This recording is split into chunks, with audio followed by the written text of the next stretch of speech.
ರಾಜ್ಯ ಸರ್ಕಾರಕ್ಕೆ ಹೇಳಿ ಧಿಕ್ಕಾರ, ಬಿಜೆಪಿ ಸರ್ಕಾರಕ್ಕೆ ಹೇಳಿ ಧಿಕ್ಕಾರ, ಬಿಜೆಪಿ ಸರ್ಕಾರಕ್ಕೆ ಹೇಳಿ ಧಿಕ್ಕಾರ,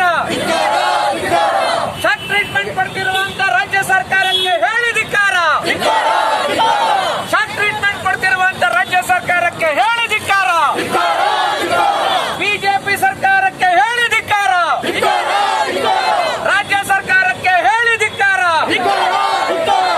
बोलो भारत माता के, बोलो भारत माता के, बोलो भारत माता के.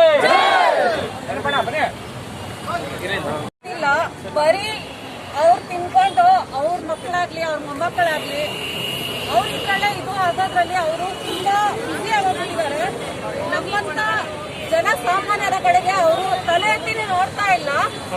ಅವ್ರಿಗೆ ಜನಸಾಮಾನ್ಯರ ಯಾವುದೇ ಒಂದು ಇದು ಬೇಕಾಗೇ ಇಲ್ಲ. ಅವ್ರಿಗೆ ನೋಡಿ ಬೇರೆ ರಾಜ್ಯ ಸರ್ಕಾರಗಳಲ್ಲಿ ನೋಡಿ ಈ ತರ ಕರ್ನಾಟಕದಲ್ಲಿ ನಡೀತಾ ಇರೋಂತ ಇಂಥ ಹೀನವಾದ ಕೃತ್ಯ ಎಲ್ಲೂ ನಡೀತಾ ಇಲ್ಲ. ನಮ್ಮ ಆಮ್ ಆದ್ಮಿ ಪಕ್ಷದ ದೆಹಲಿ ಸರ್ಕಾರ ನಮಗೆ ಇಲ್ಲಿದ್ದಿದ್ರೆ ಎಷ್ಟು ಚೆನ್ನಾಗಿರುತ್ತೆ ಅಂತ ನಮ್ಗೆ ತುಂಬಾ ಇದು ಆಗಿದೆ. ಇಲ್ಲಿರ್ತಕ್ಕಂಥ ಬಡವರೆಲ್ಲರಿಗೂ ದೆಹಲಿ ಅಂತ ಸರ್ಕಾರ ಇಲ್ಲಿದ್ರೆ ಎಷ್ಟು ಉಪಯೋಗ ಆಗುತ್ತೆ ಗೊತ್ತಾ? ಇವ್ರು ಇಲ್ಲಿ ಕುತ್ಕೊಂಡು ಏನ್ ಮಾಡ್ತಾ ಇದಾರೋ ಏನೋ ಗೊತ್ತಿಲ್ಲ. ಎಷ್ಟು ದುಡ್ಡನ್ನ ನಾವು ಹೊಡ್ಕೊಂಡು ನಮ್ಮ ಮಕ್ಕಳಿಗೆ ಎಷ್ಟಿಕ್ಕಣ ಅಂತ ನೋಡ್ತಾ ಇದಾರೆ. ಬೇಕಾ ಇಂಥ ಸರ್ಕಾರ ನಮಗೆ ಬೇಕಾ? ಜನಗಳೇ ಒಂದ್ಸತಿ ಎಚ್ಚೆತ್ಕೊಳ್ಳಿ. ನೀವು ತುಂಬಾ ಬುದ್ಧಿವಂತರು, ನೀವು ದೊಡ್ಡರಲ್ಲ. ನೀವು ವೋಟ್ ಮಾಡಬೇಕಾದ್ರೆ ಇಂಥ ಸರ್ಕಾರಕ್ಕೆ ಮಾಡಿದ್ರೆ ಏನ್ ನಮ್ಮ ಸ್ಥಿತಿ ಏನಿರುತ್ತೆ ಅಂತ ತಿಳ್ಕೊಂಡು ನೀವು ಈ ಸತಿ ವೋಟ್ ಮಾಡ್ಬೇಕಾದ್ರೆ ನಿಮಗೆ ಉಪಯೋಗ ಆಗುವಂತ ಸರ್ಕಾರ ಬರಬೇಕು. ಜನಸಾಮಾನ್ಯರೆಲ್ಲರೂ ಯಾರು ಶ್ರೀಮಂತರು ಬಡವರು ಅನ್ನೋದು ಇರಬಾರ್ದು.